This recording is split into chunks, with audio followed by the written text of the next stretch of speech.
মাসিমা মাসিমা গো আমারই বুঝি আর স্কুলে যাওয়া হবে না মাসিমা। কেন কেন তোমার কেন স্কুলে যাওয়া হবে না বলো? মাসিমা গো মাস্টার সাহেব আমাকে জানিয়ে দিয়েছে আগামীকাল স্কুলে যেতে হলে ঘোড়া এবং জরির জামা গায়ে দিয়ে আমাকে স্কুলে যেতে হবে, নচেত আমাকে স্কুলে ঢুকতে দেবে না। ঠিক আছে ওটা ছেলে, এই জন্য তোমাকে চিন্তা করতে হয়।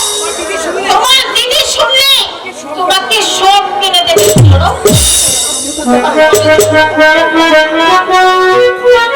কোথায় রইলে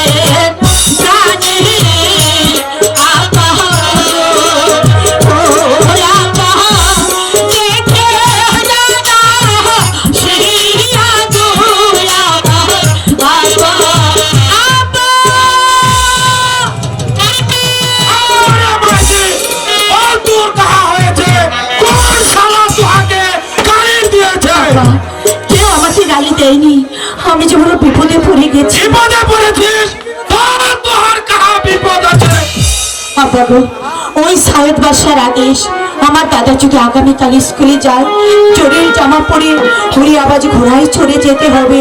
তাই ভাবছি এই বনমাঝে কোথায় পাবো হরি আওয়াজ ঘোড়া আর কোথায় পাবো চোরের জামা। চোরের জামা আর হরি আওয়াজ ঘোড়া সে তো আমার কাছে আছে রে ভাইজি, সে তো আমার কাছে আছে। কিন্তু তুমি তো বনরাজ, এসব তুমি কোথায় পেলে? তাহলে শুন ভাইজি, তাহলে আমার বাপ চুরিয়া রে ভাইজি। একদিন একাপর বাচ্চা এ ভাইজি, তুই একাপর বাচ্চার নাম শুনিয়া কেঁদে উঠলি গেল রে ভাইজি। বল তুই কোন লোক আছিস? উনি আমার শ্বশুর। শ্বশুর? হে ভাইজি, তুই তাহলে রাজা আপনি আছিস? হে রে ভাইজি, তুই আমার প্রলাপ লে রে ভাইজি।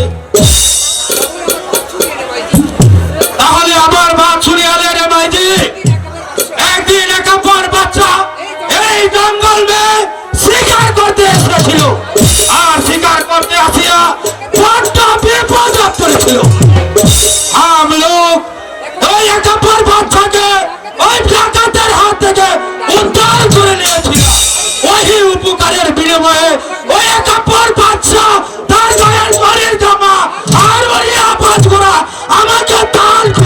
মাইজি। তাই তাই আজ আমি তোমাকে ওই জরের জামা আর উড়িয়া বাজগুলা দান করবে। ঠিক আছে, এসো বাপুজি। হ্যাঁ রে মাইজি, তুই আমার সাথে চলে আয়।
ওরে সে বন্ধুর কাছে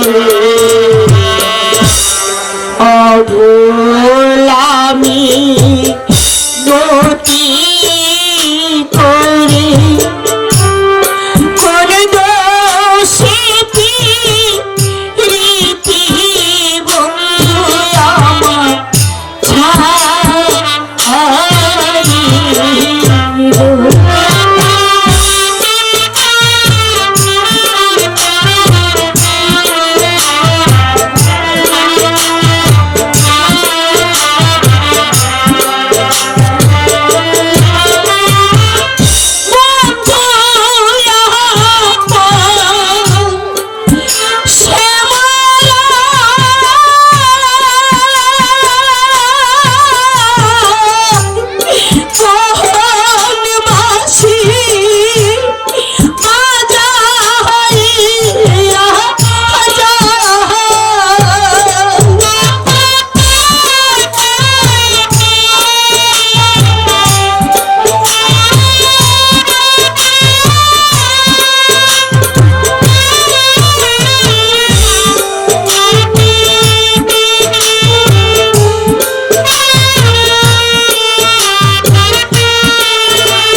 আইলা করে রে না বিলাইলা হেলাই হেলাই সাদের যৌবন আমার গেল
রে নাই কোন রাজি ছুরি ধর্মে যেন তাহার বিচার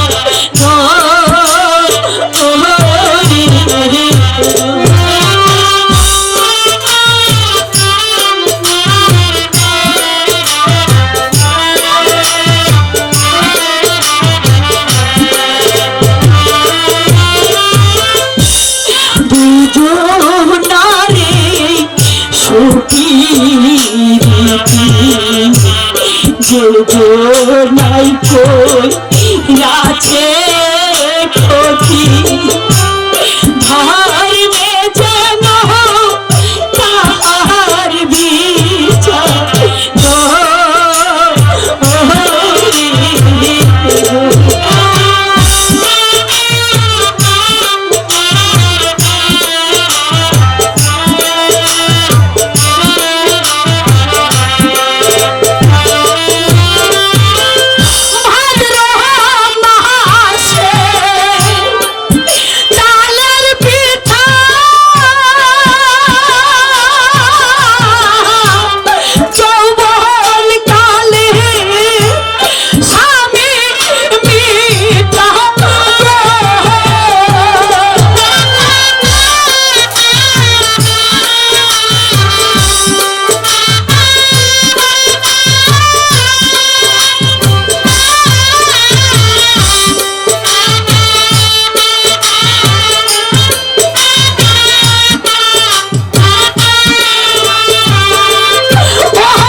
ওই ঘোড়াটি তোমাকে বেদ সাঁতার দিয়েছে, এই দিদি তোমাকে জড়িয়ে জামা দিয়েছে।